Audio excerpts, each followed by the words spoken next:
Hello everyone, welcome to Ramana classes. तो आज हम लोग सेट्स के कॉम्प्लीट रिवीजन करेंगे। कोई किसी भी एग्जाम के लिए प्रिपेयर कर रहेंगे, एक सारे रिवीजन वीडियो सभी के लिए रिलेवेंट है। ठीक है, तो चलो स्टार्ट करते हैं। Sets complete revision. Sets, what is sets actually? Set is a well defined collection of object. मतलब जिसके अंदर बहुत सारे कुछ अच्छी अच्छी चीजें हैं, मतलब सेट्स के अंदर बहुत सारी अच्छी अच्छी चीजें तुम लिख सकते हो, उसको बोलते हैं सेट्स। आप कुछ सेट्स के एग्जाम्पल देख लो। The set of all complex number, मतलब जो जो कॉम्प्लेक्स नंबर का सारे सेट है, जैसे आयोटा, टू आयोटा, कुछ भी हो सकता है। सिमिलरली तुम मान सकते हो, सेट्स की कॉम्प्लेक्स नंबर के बोल रहे हैं ना, तो आयटा स्क्वायर बोल लो, या फिर ए प्लस बी आयटा बोल लो, या फिर ए माइनस बी आयटा बोल लो, कुछ भी बोल सकते हो। ठीक है, वो सारे सेट के अंदर आ जाएगा। तो उसको क्या बोलेंगे? कॉम्प्लेक्स नंबर का सेट। अगर मान लो कोई ट्राइंगल, जैसे ट्राइंगल इन अ प्लेन, जैसे मान लो कोई भी ट्राइंगल के जो जो कैटेगरी होता है, वो सारे को अगर एक साथ अगर लिख दे तो उस सेट सेट के कैटेगरी में आ जाएगा। ठीक है, या फिर तुम सारे जो स्टेट है इंडिया के अंदर, तो वो सारे स्टेट को भी अगर लिख दोगे, वो भी एक सेट कैटेगरी में आ जाएगा। Similarly the set of all star in plan, मतलब तुम्हारे जो प्लेन है, एक्चुअली जो तुम धरती में बस धरती में तुम जो हो, या पे जो आ, आसमान के ऊपर जो छोटे छोटे सितारे हैं ना, वो सबका भी तुम काउंट कर सकते हो, वो भी एक सेट्स है। ठीक है, मतलब जो जो नंबर वेल डिफाइंड है, वो सेट्स के कैटेगरी में आ जाएगा। समझे? चलो आगे बढ़ते हैं। Okay, sets. There are two types of sets, roster set and set builder sets. मतलब सेट को तुम दो कैटेगरी में डिवाइड कर सकते हो, roster and set builder. Roster form is the easiest form, set builder थोड़ी सी डिफिकल्ट फॉर्म है, मतलब वहाँ पे तुम्हें लॉजिक सोचना पड़ता है। और रोस्टर फॉर्म में एज इट इज जो तुम्हारा आता है वो लिख दोगे। अब roster form set builder form क्या होता है आगे जाके हम लोग देखेंगे। Okay, roster.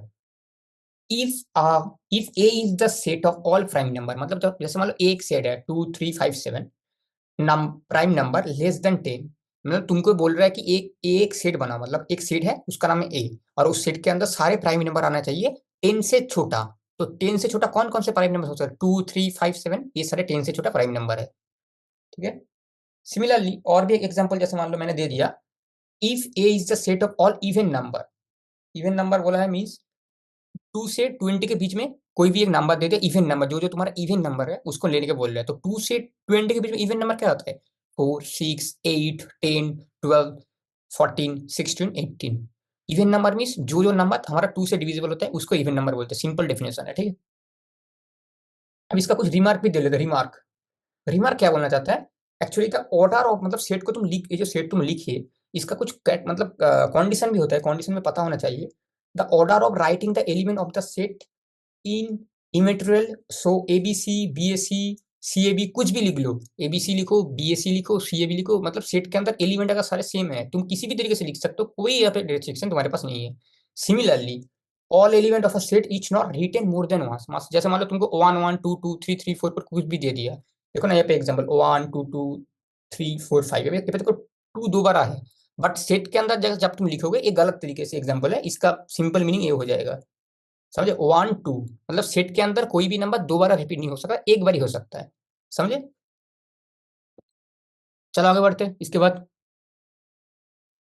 बाद हम आ जाएंगे सेट बिल्डर फॉर्म। हम लोगों ने रोस्टर फॉर्म ऑलरेडी पढ़ लिया, अब हम लोग सेट बिल्डर फॉर्म में आ चुका है। What is set builder form? Set builder form में तुम्हें सिंपली लॉजिक सोचना पड़ता है। जैसे तुम लॉजिक बोल दोगे, उसके अकॉर्डिंग वो नंबर खुद ना खुद फॉर्म कर लेगा। जैसे मान लो ये पे बोलना पड़ेगा इफ ए, जैसे मान लो ए सेट के अंदर 1 2 3 4 5 6 7 8 है, देन इसको तुम कैसे लॉजिक से डेवलप कर सकते हो, लॉजिक कैसे लिख सकते हो? तो एक तुम्हारा नेचुरल नंबर है जो 8 से छोटा है, यही तो लॉजिक है ना। मतलब यहाँ पे तुम सारे नंबर को नहीं लिखोगे, यहाँ पे तुम्हारा लॉजिक डेवलपमेंट स्किल यहाँ पे यूज होने वाला है। ठीक है, सिमिलरली नीचे देखो, if A is the set of all odd integer, ये पे बोला है कि ऑड इंटीजर, जो जो जैसे मान लो तुम्हारे पास जो ऑड इंटीजर है, बिटवीन 2 से 51 के बीच में जो जो तुम्हारा ऑड इंटीजर है, उसको तुम लिखो। अब इसको तुम कैसे एक्चुअली लिख पाओगे, मतलब अगर तुम्हें लिखना है कैसे लिखोगे लॉजिक के अंदर? एक्स, एक्स, और ये जो साइन है ना एक्चुअली डॉटेड, इसको बोलते सास दैट साइन। देखो यहाँ पे भी था, इसको बोलते सास दैट, मतलब एक्स सास दैट 2 से 51 के बीच में लिखना है, और एक्स तुम्हारा क्या होगा? X is odd number. ये तुम्हारा लॉजिक है, मतलब इस सेट बिल्डर पे लॉजिक है, और ऐसा ही लॉजिक लगा के हमारा पूरे मैथमेटिक्स चलता है। वो सेट रोस्टर फॉर्म ज्यादा यूज नहीं होता, होता है बट कम। लॉजिक जो सेट बिल्डर फॉर्म, ये ज्यादा यूज होंगे तुम्हारे। ठीक, एग्जाम में भी ज्यादातर एक सेट बिल्डर फॉर्म ही आता है। चलो आगे बढ़ते हैं। रिमार्क, रिमार्क के कैटेगरी क्या आता है? वो जो दोनों डॉटेड है ना, ऊपर में डॉटेड है नीचे में डॉटेड, इसको बोलते हैं सास दैट, इसका मीनिंग है सास दैट। सिमिलरली नीचे वाला, the other names of this method are property method, rule method, symbolic method. मतलब ये जो सेट बिल्डर फॉर्म तुमने पढ़ा है, इसको और भी कई तरीके से तुम बोल सकते हो, जैसे property method, rule method, symbolic method, ये सारे को क्या बोलते हैं? Set builder process. ठीक है, आगे बढ़ते चलो। Different type of set, different type of set, one of the category is null set. What is null set? null set, empty set, void set, कुछ भी बोल लो, सबका मीनिंग सेम ही है। ठीक है, कुछ भी बोल सकते हो तुम। और null set या फिर सेट बिल्डर या फिर void set को रिप्रेजेंट करा सकते किससे? फाइव से। जैसे मान लो मेरे को लिखना है x, X is a natural number. देखो यहाँ पे भी मैंने सेट बिल्डर का यूज किया। X, X is a natural number, x is a natural number, बस बोला है किससे किसके बीच में? 4 से 5 के बीच में।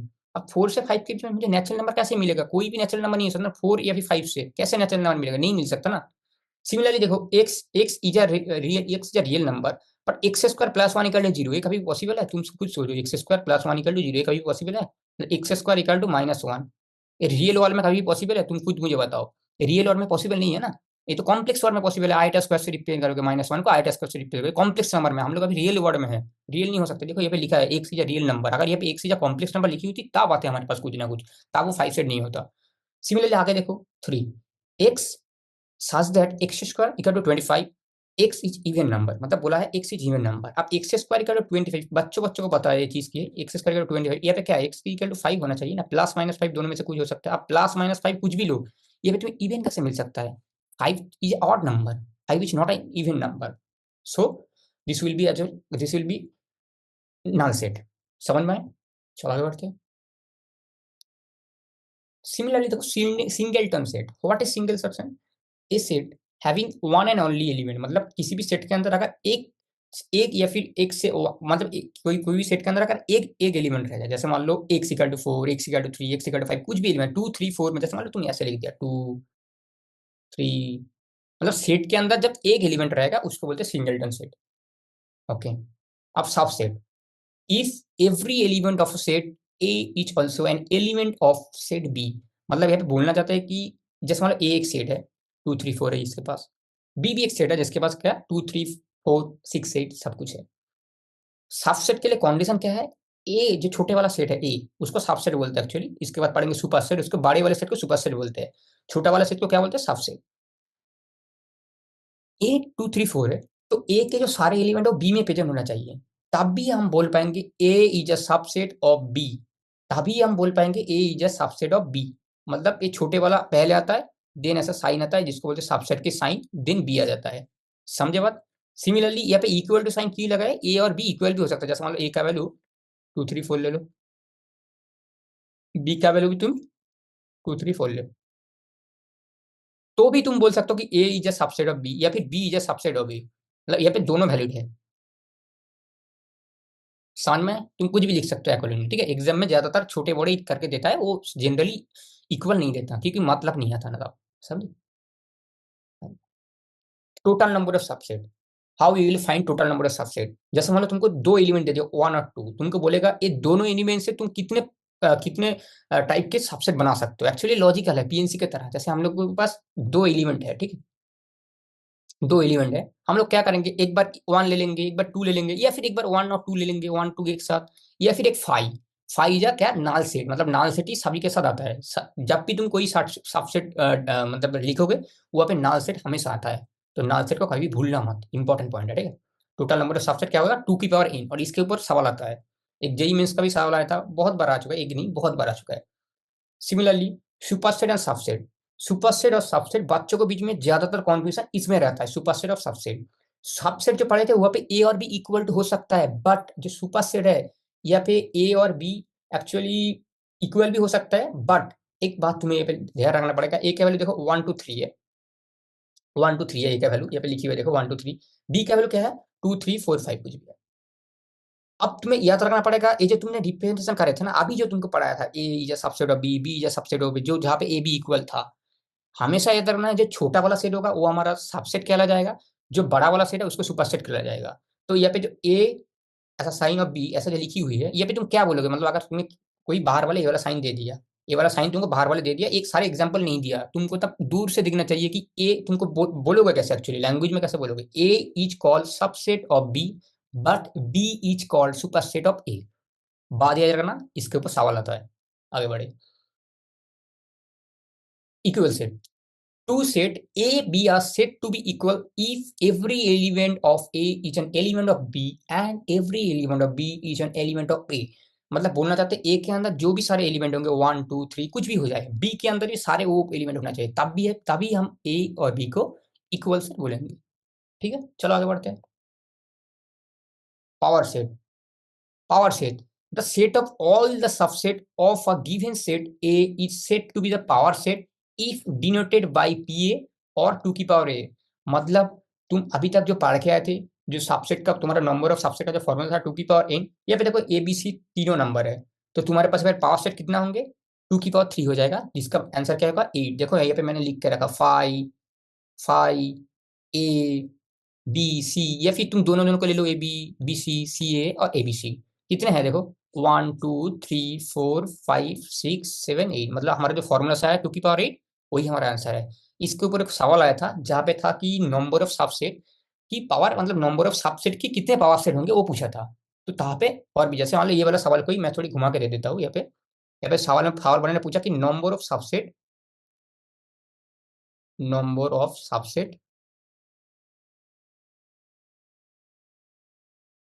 इन power set.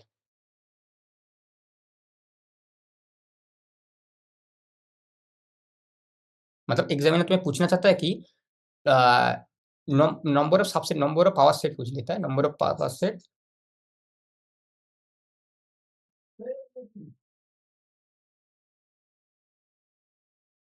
In number of power set in total number of subset.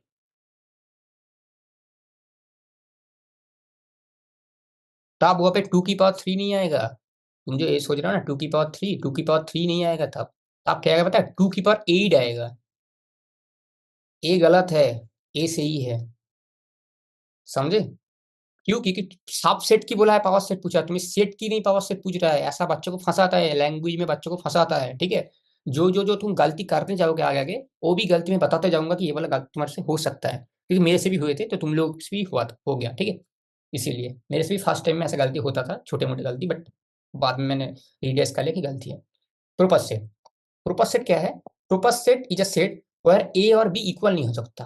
मतलब जो तुमने अभी पावर सेट पढ़ा, सब सेट पढ़ा, सुपर सेट पढ़ा, जो भी सारी चीज पढ़ा, सिमिलर तरीके से प्रोपस सेट भी आ चुका है। प्रोपस सेट क्या है? जहाँ पे ए और बी इक्वल नहीं होंगे, बाकी सारे हो जाएंगे। मतलब जब हमने सुपर सबसेट का एग्जांपल लिया था, वहाँ पे ए और बी इक्वल था, बट प्रोपस सेट में ए और बी इक्वल नहीं है। वहाँ पे तुम्हें क्या पढ़ना पड़ेगा, A set is a set to be proper set of B if every element of A is an element of B and B has at least one element which is not present in A. मतलब actually में बोलना चाहते हैं कि ए और B के अंदर सारे एलिमेंट होंगे, बट ए और बी के अंदर सारे सेम एलिमेंट होंगे, बट एक एलिमेंट को छोड़ के एक एलिमेंट सेम नहीं हो सकता। मतलब ए के अंदर शायद एक एलिमेंट बड़ा, एक ए के अंदर शायद एक एलिमेंट ज्यादा होंगे, बी से शायद वो एलिमेंट नहीं होंगे, समझे? तो क्या है, जैसे देख मान लो ए के अंदर 1 2 3 है, बी के अंदर 1 2 3 4 है, तो A is called proper set of B. इसको ऐसे बोलते हैं लैंग्वेज में। अगर ऐसे लिखी हुई तो तुम्हें समझ में आना चाहिए कि A is called proper set of B. Language में तुम्हें ए नहीं पूछेगा कभी भी, जेई वाले तुम्हें ए वाला दे देगा, और तुम्हें खुद खुद ना खुद डेवलप करना पड़ेगा कि A is a proper set of B. समझे? चलो आगे बढ़ते हैं। अब नंबर ऑफ सबसेट क्या था हमारा, 2 की पावर n था, बट नंबर ऑफ, अगर प्रोपर सबसेट पूछ लिया, मैंने दोनों चीज को एक ही जगह पे लिख दिया। हमारे पास फॉर्मूला क्या था, आगे जो पढ़ के आए थे, नंबर ऑफ सबसेट क्या था, 2 की पावर n। अगर किसी ने तुम्हें number of power set proper set पूछ लिया, तो क्या होगा, 2 की पावर n-1 का। क्यों हो रहा है -1? क्यों? अब अभी हम लोग पढ़ के आए कि एक एलिमेंट नहीं हो सकता, तो एक को तुम्हें माइनस करना पड़ेगा, समझे? बाकी सारे कुछ सेम। अब finite set, infinite set. Finite set, infinite set, मतलब लैंग्वेज में इसका मीनिंग छुपी हुई है। फाइनाइट सेट का मीनिंग क्या है, ये set having infinite number of element. मतलब कोई भी सेट के अंदर अगर, जैसे मान लो countable, countable in the sense, मतलब जैसे जिसको तुम काउंट कर सकते हो, तो उसको क्या बोलेंगे, उसको बोलेंगे फाइनाइट सेट। और जो सेट को तुम काउंट नहीं कर सकते उसको बोलते हैं इनफिनिट सेट। जैसे देखो एग्जांपल पी 1 2 3 4 5 400 तक, मतलब इसको तुम काउंट कर सकते हो, जैसे 1 2 3, ये कुछ भी जा सकता है, कोई रिस्ट्रिक्शन नहीं है लास्ट तक। तो इसको क्या बोलेंगे, नॉट काउंटेबल सेट या फिर इनफिनाइट सेट। क्लियर? चलो आगे बढ़ते हैं। इंपॉर्टेंट नोट्स मतलब इसके ऊपर जो छोटे मोटे एग्जाम होते हैं ना, WBG, या फिर तुम VIEEE, या फिर तुम मान लो KCET, जो भी सारे छोटे मोटे एग्जाम होता है ना, वो सारे ये लैंग्वेज ही पूछ लेते हैं एक्चुअली, ठीक है। मतलब कोई काम ही नहीं करेगा, लैंग्वेज ही पूछ लेगा, इंपॉर्टेंट चीज है, ठीक है। नोट डाउन कर लेना इसको अच्छे से। Every set is a subset of itself, JEE में भी काम आता है। Empty set is a subset of every set, क्योंकि एम्प्टी सेट तो सबके अंदर आ रहा है ना, सबके सबसेट के अंदर एम्प्टी सेट आता है। जैसे 2 की पावर 3 उसके अंदर क्या 8 आ रहा था, एक देखना एम्प्टी सेट था, और 7 हमारा जो नॉर्मल सेट था। A is called proper set of B is called proper set of A. अब मीनिंग क्या है एक्चुअली, ए और बी इक्वल हो चुका है। अब इसमें बच्चों को डाउट आएगा, अब अभी तो भैया बोला कि ए और बी इक्वल नहीं हो सकता, इस ये थोड़ी रेस्ट्रिक्शन वाला केस है। रेस्ट्रिक्शन इन द सेंस इन्होंने ऑलरेडी बोल दिया A is a subset of B, तुम खुद ही सोचो ना, A is a proper set of B is a proper set of A, तो खुद ही बोलना चाहते हैं ना कि ए और बी इक्वल है। देखो दोनों को घुमा फिरा के दिया, समझे। Similarly phi is a proper set of every set except set itself, मतलब फाई इज जो फाई से रहता है ना, उस phi is a proper set of every set except set itself, मतलब जो भी सेट आ रहा है तुम्हारे पास उसके अंदर फाई नहीं है, बाकी सारे के अंदर आ जाएगा। चलो आगे बढ़ते हैं।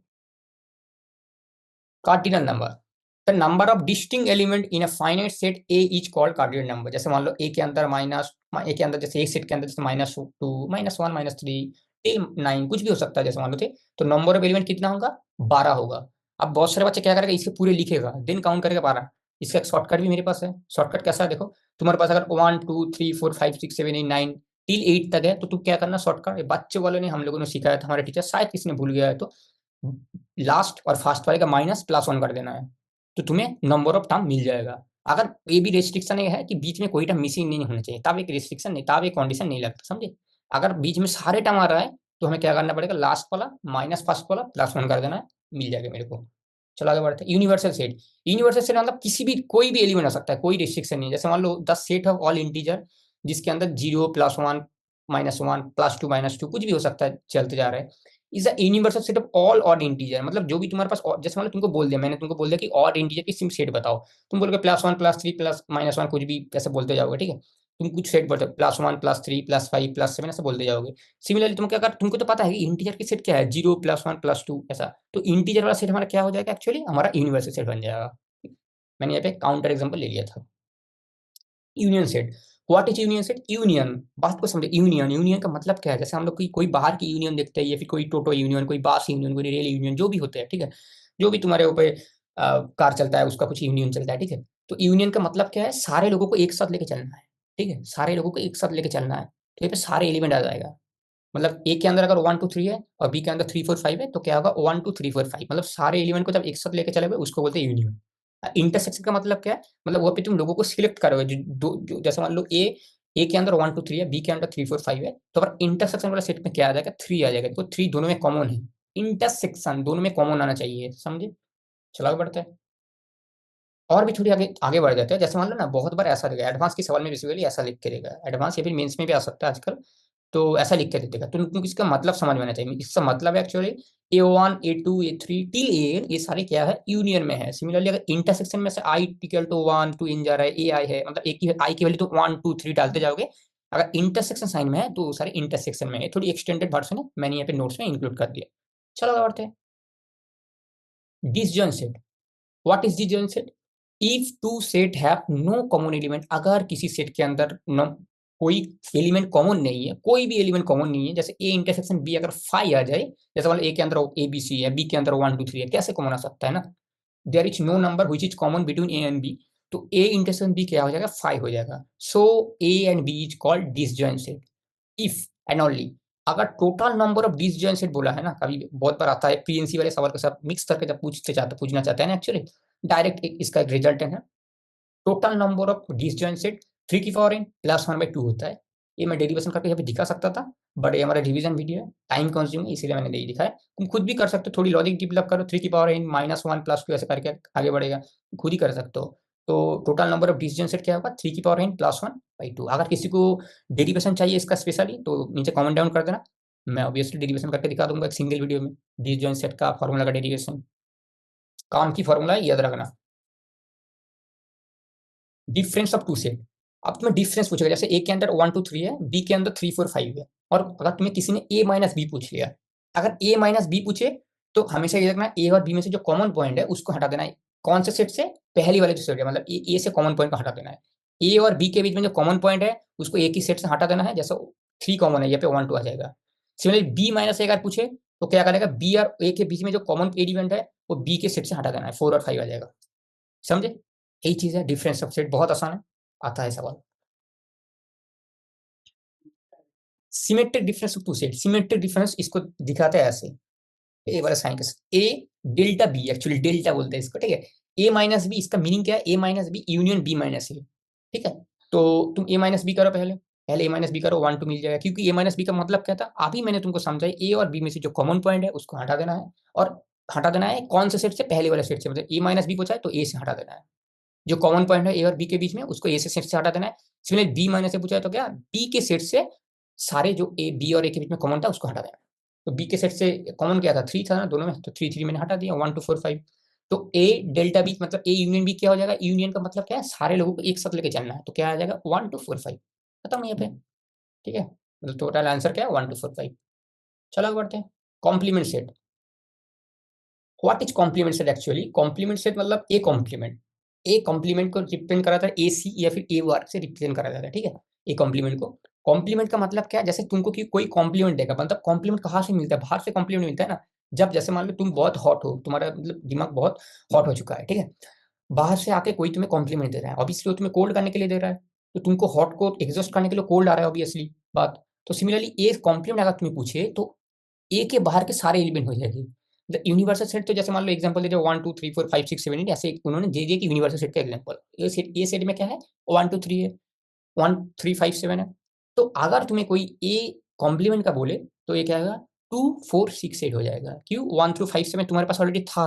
बाहर वाले तुम्हें बाहर वाले के पूछ रहे हैं, तुम्हें कौन कॉल कर रहा है, एक्चुअली बाहर वाले कॉल कर रहे हैं, तो क्या होगा 2 4 6 8 आ जाएगा हमारा आंसर। समझ में? चला बढ़ते, लॉस एंड थ्योरम। बहुत सारे लॉस एंड थ्योरम है, जैसे आइडेंटिटी, आइडेंटिटी, कम्युनिटी, सारे कुछ आसान आसान है, देख लेते हैं। ए यूनियन ए, अगर आइडेंटिटी पूछे ए यूनियन ई, तो क्या है, ए के साथ ए के यूनियन कर रहे हो, तुम्हारे पास एक सेट है 1 2 3,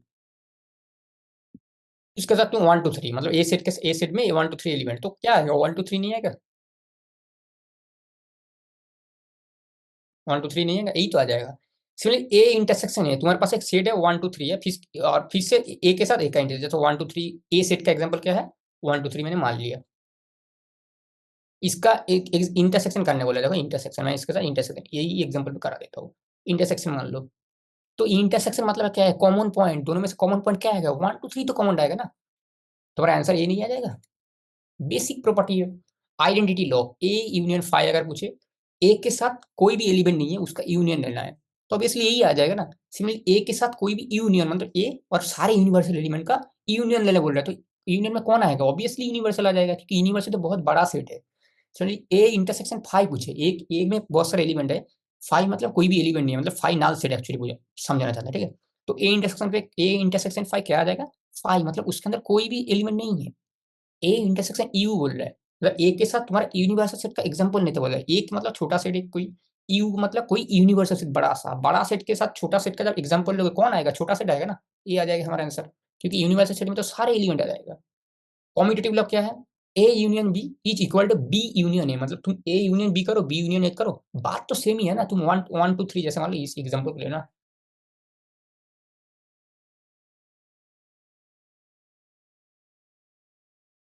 तो ए यूनियन बी लिखो ना, में क्या मिलेगा 1 2 3 मिलेगा, 4 5 भी मिल जाएगा। सिमिलरली बी यूनियन ये करो ना, बात तो सेम ही है ना, घूम फिर के सारे एलिमेंट आना चाहिए। सिमिलरली तुम खुद ए वाला केस करके देख लेना, A intersection B, B intersection A भी सेम ही समझना चाहता है, ठीक है। Associative law, A union B union C, बचपन में जो हम प्रॉपर्टी पढ़ते थे ना, एल्जेब्रिक, अगर किसी ने बचपन में आई एम की जो क्लास 5 की क्लास है वहाँ पे देखोगे, या फिर छोटे वाले क्लास में भी तुम देख सकते हो, इससे जो ब्रैकेट को खोलने की जो प्रॉपर्टी होता है ना, वहाँ पे क्या होता है, X into Y plus Z, जैसे जैसे तुम करते हो, तो A union B union C क्या है, ए के साथ तुम्हें बी के करना है, सिमिलरली ए के साथ सी को करना है, ए यूनियन बी, और ए जो सेट है एक्चुअली ए सी के साथ आ जाएगा। Similarly A intersection B intersection C, मतलब ए के साथ बी हो जाएगा इंटरसेक्शन में कॉमन में, और बाहर वाले में तुम्हारा था इंटरसेक्शन सी, तो ये अलग हो जाएगा, मतलब दो दो को तुम एक साथ क्लब कर दोगे। अगर जैसे मान लो अभी ए अकेला था, ए बी के साथ जंप कर गए, तो क्या सी अकेला हो चुका है। सिमिलरली ए के साथ ए था अकेला, बी और सी की मतलब क्लब में था, अब क्या ए जंप करके बी को ले लिया, तो सी अकेला हो गया, खत्म। चला आगे बढ़ते हैं, distributive law, A union B intersection C, associative law का ही थोड़ी एक्सटेंडेड वर्जन है, A union B intersection C क्या होगा, ए के साथ बी होगा, या फिर यूनियन साइन है तो यहाँ पे यूनियन लगेगा। ए के साथ सी होगा, ए के आगे कौन से साइन है, यूनियन साइन है। ए डिसाइड करेगा कौन सा साइन आएगा। और बीच में बी और सी के बीच में क्या था, एक्चुअली तो बी और सी के बीच में तक तो लग रहा है ना, ए जब स्लव कर चुका है तो क्या होगा, इंटरसेक्शन हो जाएगा। सुनिए, ए इंटरसेक्शन बी इंटरसेक्शन क्या होगा, A intersection B union A intersection C. Similar तरीके से याद रखने की बहुत अच्छी अच्छी ट्रिक से कर सकते हो। De Morgan's law, De Morgan's law, what is De Morgan's law? A intersection B उसका होल के ऊपर कॉम्प्लीमेंट है, तो क्या होगा, इसको तुम तोड़ोगे तो तुम्हारा यूनियन, अगर यूनियन रहेगा, ये बात याद रखना, अगर यूनियन रहेगा, अगर इसका कॉम्प्लीमेंट पूछे, मतलब अंदर में अगर ब्रैकेट के अंदर अगर यूनियन रहेगा, तो अगर कॉम्प्लीमेंट से बाहर है, अगर ब्रैकेट को तोड़ाओगे तो ऐसे इंटरसेक्शन बन जाएगा। अगर इंटरसेक्शन रहे तो यूनियन बन जाएगा, ठीक है, यही मतलब है। ए इंटरसेक्शन बी का होल कॉम्प्लीमेंट है तो क्या होगा, A complement union B complement.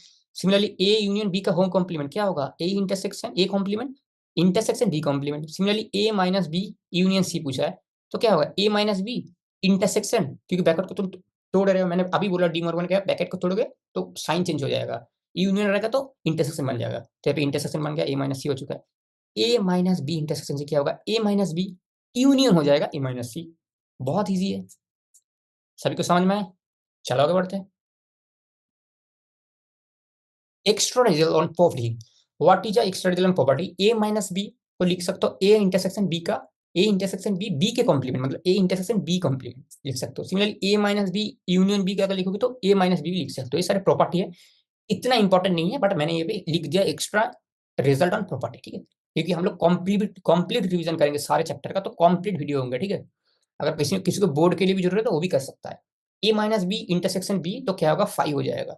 Similarly A is a subset of B, तो क्या होगा, इसको तुम उलट करके ले सकते हो, B complement is a subset of A. क्यों हो रहा है ऐसा, क्योंकि तुम सोचो खुद से, ए बी के सबसेट है, ठीक है, आप खुद ही सोचो एक बार, या फिर सुपरसेट है, जो A is a subset of B या फिर B is a superset of A, जो भी बोलो तुम। अब तुम उसका कॉम्प्लीमेंट कर रहे हो, कॉम्प्लीमेंट का मतलब क्या है, तुम बाहर चले जा रहे हो, जो भी है एलिमेंट उसका अगर कॉम्प्लीमेंट करो तो बाहर चले जाएगा, तो ऑब्वियसली तुम्हारा साइन चेंज हो जाएगा ना। था बस समझ में, यही करा। ए माइनस बी क्या करोगे, इसका अगर तुम कॉम्प्लीमेंट लोगे तो B complement minus A complement हो जाएगा। Similarly A minus B intersection A minus B complement, तो क्या होगा, ए क्या आ जाएगा। बहुत आसान है, खुद से कर सकते हो। जैसे मैं एक एग्जांपल ले लेता हूँ, काउंटर एग्जांपल, ए का वैल्यू 1 2 3 ले लो। सबसे बढ़िया एग्जांपल ए का वैल्यू 1 2 3, कोई दिक्कत नहीं है इसमें। 3 4 5 ले लो, तुम ए यूनियन बी कर लो ना, 1 2 3 4 5। सिमिलरली तुम ए यूनियन बी कॉम्प्लीमेंट निकाल लो, ए यूनियन बी कॉम्प्लीमेंट, मतलब बी कॉम्प्लीमेंट मतलब क्या आएगा एक्चुअली, बाकी के सारे जो एलिमेंट आएगा, मतलब बी के बाहर के जो एलिमेंट, बी के बाहर के कौन से एलिमेंट है, 4 5 ए है, बढ़िया है, 1 2 3 है, बी के बाहर के एलिमेंट सारे लेने रहना है, बढ़िया। अब तुम इन दोनों का इंटरसेक्शन कर दो, तो क्या तुम्हें नहीं लगता कि 1 2 3 कॉमन है, आ जाएगा। समझे, यही तो है सारे कुछ, और कहा है, इजी है। चलो आगे बढ़ते हैं। अब ए माइनस बी, यहाँ पे बच्चों को दिक्कत होता है, बच्चे क्या करते हैं, इसको तोड़ देते हैं, एलजेब्रिक की तरह तोड़ देते हैं, बट यहाँ पे सेट से अलजेब्रा नहीं है, यहाँ पे ए माइनस बी का मतलब पहले ए से माइनस करो देन जाओ। और एक देखो, तुम जब ए से माइनस करोगे कुछ भी, तुम खुद ही लॉजिकली सोचो, ए से पहले ए माइनस बी को सॉल्व करो, ए माइनस बी को पहले सॉल्व करोगे तो क्या, ए के पास कोई एक एलिमेंट कम हो जाएगा, क्योंकि ए और बी में से जो कम है मतलब इंटरसेक्शन में जो है वो बाहर चला जाएगा, तो ए जो सेट निकलेगा इसमें थोड़ी ए से कम एलिमेंट निकलेगा। तो ए से अगर तुम कोई कम एलिमेंट को माइनस कर रहे हो तो ए के अंदर जैसे मतलब तीनों एलिमेंट था, इसमें एक एलिमेंट है, जैसे मैं तो एग्जाम्पल ले लो ना, काउंटर इतने क्यों ए कर रहे हैं, ए का वैल्यू 1 2 3 ले लो। सिमिलरली तुम बी का वैल्यू ले लो 3 4 5, ए इंटरसेक्शन बी क्या आएगा, 3 आएगा। तुम एक ए माइनस बी निकालो, क्या आएगा, ए माइनस बी करोगे तो 3 से 3 गायब हो जाएगा, क्योंकि मैंने क्या बोला, कॉमन पॉइंट गायब हो जाता है सेट से, ठीक है, जब भी ऐसा होता है तो कॉमन पॉइंट को गाइड करो तो 1 2 आ जाएगा। अब तो 1 2 के साथ जब तुम ए माइनस 1 2 करके, तुम्हें नहीं लगता ए माइनस बी जब करोगे तब क्या आ जाएगा, अब तो 1 2 कॉमन है ना, ए और बी में, तो क्या रहेगा, सिर्फ 3 रह जाएगा ना, तो ये इंटरसेक्शन वाला आ रहा है, यही तो अच्छी बात है। समझ में आया चीजें क्या हुआ, यही चीजें है। चला आगे बढ़ते हैं। ए यूनियन बी या फिर बी इंटरसेक्शन है, अगर ऐसा बोल दे इक्वल टू, जैसे मान लो ए यूनियन बी या फिर बी इंटरसेक्शन है, दोनों अगर इक्वल हो जाए तो ऑब्वियसली क्या होगा, ए और बी इक्वल होगा। यही एक पॉसिबिलिटी है। ये वाला इंपॉर्टेंट है एक चीज। ठीक है, ऐसा सवाल आता है, जेई में एक बार आ चुका है पहले।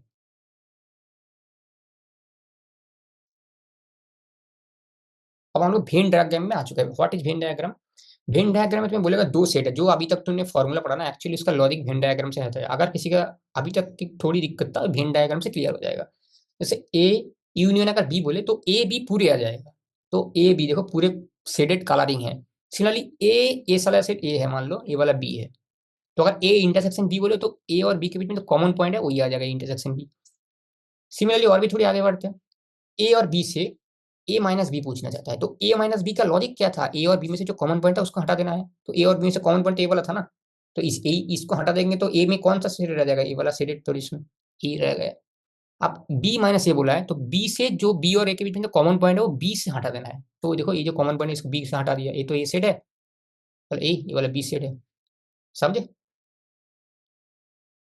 चला बढ़ते हैं, इजी है।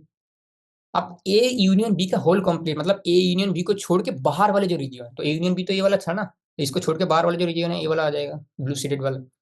सिमिलरली और भी नीचे चला जाए, ए कॉम्प्लीमेंट में, जैसे मतलब ए तुम्हारे पास सेट है, ए कॉम्प्लीमेंट मतलब ए के बाहर वाले रीजन, तो बाहर वाले रीजन क्या होगा, ए वाला हो जाएगा बाहर, ए को छोड़ के बाहर जो भी है वो सारे आ जाएगा हमारे पास। यही है। चलो आगे बढ़ते हैं। Cardinal number of some set. अब कार्डिनल नंबर एक मोस्ट इंपॉर्टेंट कॉन्सेप्ट है। ऐसा ये जो सारे फॉर्मूला एक बार अगर तुम दिमाग में अगर घुसा लोगे ना, प्रोबेबिलिटी चैप्टर में भी तुम्हें हेल्प होने वाला है। मैं लिख के देता हूँ तुम्हें, क्योंकि प्रोबेबिलिटी चैप्टर में ये सारे फॉर्मूला आने वाले हैं, similar as it is probability chapter में आ जाएगा। सिर्फ नंबर ऑफ एन की जगह पे पी आ जाएगा। समझे? ये सारे फॉर्मूला तुम्हारा प्रोबेबिलिटी चैप्टर में यूज होने वाला है। अगर तुम्हारा वेन डायग्राम का कॉन्सेप्ट क्लियर है, तुम्हें प्रोबेबिलिटी चैप्टर में नो डाउट हेल्प मिलेगा। अगर कोई ऐसे cardinal number of the probability के सेट के ऊपर सवाल आ जाए, तुम निकाल लोगे उसको। ठीक है, वो सारे सेट के ऊपर ही डेवलप करके आया है। Cardinal number of some set, N A union B अगर पूछ लिए तो क्या होगा इसका formula, N A plus N B minus N A intersection B. खुद ही सोचो, ए यूनियन बी मतलब ए पूरे रीजन। आप तुम खुद ही सोचो, या पे मैं फिर से ईएस की ईएस करता हूँ, एक बार दिखाता हूँ तुम्हें। तुम जब ए ले रहे हो तो ए वाला पूरे रीजन ले रहे हो, ठीक है। जब तुम बी ले रहे हो तो भी तुम पूरे रीजन ले रहे हो, फिर से तुम्हें नहीं लगता कि ए बी को, ए इंटरसेक्शन बी को तुमने दो बार ले लिया, इसीलिए उसको हटा देना पड़ेगा। बस यही लॉजिक है। सिमिलरली ए यूनियन बी, ये तो पता ही है, N A minus N of A intersection B, मतलब ए के जो सारे एलिमेंट है ए इंटरसेक्शन बी से हटा देना है बस। ए इंटरसेक्शन बी के पास जैसे मान लो 3 आया था, मैंने जो एग्जांपल लिया था अभी तक, ए का वैल्यू ले लो ना, 1 2 3। बी का वैल्यू मान लो 3 4 4 5 ले लो। तो ए एन ए के साथ ए सेट में क्या था, 1 2 3 था, और ए इंटरसेक्शन बी में क्या था, 3 था, देखो 3 था। तो 1 2 3 से हटा दो,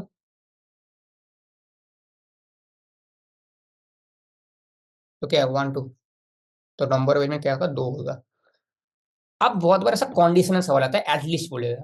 अगर एटलीस्ट बोलते हैं उसका मतलब क्या है, N of A union B union C, मतलब इसका प्रॉपर फॉर्मूला तुम याद रखना है, N of A plus n of B plus n of C minus N of A intersection B minus N of B intersection C, मतलब n of C intersection A plus n of A intersection B intersection C. इसका logic तुम Venn diagram से भी develop कर सकते हो, कोई ऐसा खास बात नहीं है, वेन डायग्राम से भी ये लॉजिक डेवलप कर सकते हो। जैसे हमने पहले वाले एग्जाम्पल करा वहाँ पे ए यूनियन बी था, उसी तरीके से ये तुम्हारा होमवर्क रहेगा, तुम्हें खुद से करना है। ठीक है, अगर नहीं समझ में आए नीचे कमेंट डाउन कर देना, मैं वीडियो बना दूंगा इसके ऊपर, मेरी जिम्मेदारी है तब। ठीक है, सिमिलरली नीचे वाला एग्जैक्टली वन बोला है, तो n A plus n of B plus n of C minus two n A union B minus two A, यहाँ पे यूनियन नहीं इंटरसेक्शन होगा, A union B B intersection C, मतलब जो भी इवेंट सारे था इसके आगे टू टू आ चुका है, और इसके आगे 3 आ जाएगा, प्लस जो था इसके आगे 3 आ जाएगा, यही सिर्फ चेंज है। एटलीस्ट वन और एग्जैक्टली वन में एक ही डिफरेंस है, एटलीस्ट वन मतलब जो वन ही होगी, मतलब एटलीस्ट वन मतलब वो जो वन से पड़ा है, एटलीस्ट एटलीस्ट वन का मतलब जो है ना, ग्रेटर देन वन समझाना चाहते हैं, greater than equal to, exactly one मतलब इक्वल टू वन, सिर्फ इक्वल टू वन, जो वन था ये पे वन होगा। एटलीस्ट वन का मतलब वन से बड़ा, एग्जैक्टली वन अगर पूछ ले इक्वल टू वन। ठीक है, ओके। 3 सेट आ चुका है, N of A intersection B at least अगर 2 बोल दे तुम्हें, एटलीस्ट 2, जैसे एक एटलीस्ट 1 पढ़ा, ऐसे एटलीस्ट 2 भी है। N of A intersection B, N of B intersection C plus n of C intersection A minus 2 of n A intersection B, B intersection C हो जाएगा। सिमिलरली एग्जैक्टली अगर 2 बोले, वही सारी चीजें आगे सिर्फ 3 आ जाएगा। तुमने एक चीज देखा घर से, जब भी ऐसा एग्जैक्टली बोल रहा है तब भी यहाँ पे 3 आ रहा है। यहाँ पे साइन अलग हो चुका है, क्यों साइन अलग हो चुका है, तो माइनस था, ठीक है। अब एग्जैक्टली 2 क्यों आया, एग्जैक्टली 2 में तुमने 2 2 क्यों लिखा है, क्योंकि एग्जैक्टली 2 पूछा है, तुम 1 को लेकर तो क्या करोगे, इसीलिए देखो N of A, N of B, N of C जैसा था, उसको गायब कर दिया था हम लोगों ने, ठीक है, यही लॉजिक है। और एक बार सारे जीरो को मान को उसको उड़ा दो, ठीक है। आगे बढ़ते हैं। इम्पोर्टेंट एक टर्म है, इम्पोर्टेंट एक टर्म, इम्पोर्टेंट चीज है, मतलब ऐसा एग्जाम में आता है। और ऐसा सवाल मैंने देखा था शायद जेई एडवांस 2017 में एक सवाल आया था I guess. If A1, A2, A3 till AN are disjoint set, मतलब बोलना था डिसजॉइंट सेट, ठीक है। देन तुम क्या बोलोगे जब डिसजॉइंट सेट है, ये सारे का तुम्हें यूनियन करने बोल रहा है, देखो, ठीक है। अगर किसी को डिसजॉइंट सेट का मतलब ही नहीं पता है तो वो कैसे करेगा सॉल्व, इसीलिए डिसजॉइंट सेट थोड़ी इंपॉर्टेंट कैटेगरी में आता है, ठीक है। तो A1, A2, A3, N till N तक है, तो तुम्हें तो पता है कि A1, A2, A3 जो भी सारे हैं, ये भी दोनों में से कोई है, मतलब कोई इंटरसेक्शन में कोई भी कॉमन एलिमेंट नहीं होंगे, तभी तो उसको डिसजॉइंट सेट बोलेंगे। तुम A1 के साथ A2 का इंटरसेक्शन ले लो, ये भी 5 होना चाहिए। A2 के साथ A3 का ले लो, मतलब कुछ भी सब इंटरसेक्शन सही जहां पे आएगा उसमें 5 आना चाहिए, तभी उसको डिसजॉइंट सेट बोलेंगे। और इन लोगों ने बोल ही दिया कि डिसजॉइंट सेट मतलब ये सारे 5 होंगे।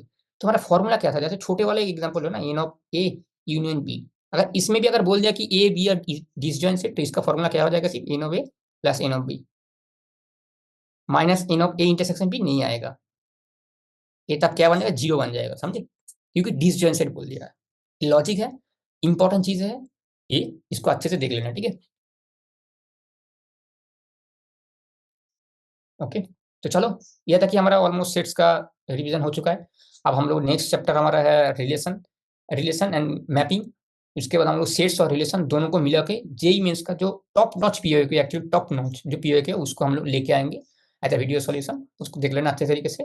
और जाने से पहले अगर किसी का कोई क्वारी है या फिर कोई भी सजेशन है कि ये सब चैप्टर ले लो थोड़ी, तो मैं वो ले लूंगा, ठीक है, उसी के अकॉर्डिंग बोल दो, तो मैं हम लोग थोड़ी उसको एक्सटेंडेड करके शेड्यूल को एक्सटेंड कर देंगे अकॉर्डिंगली, ठीक है।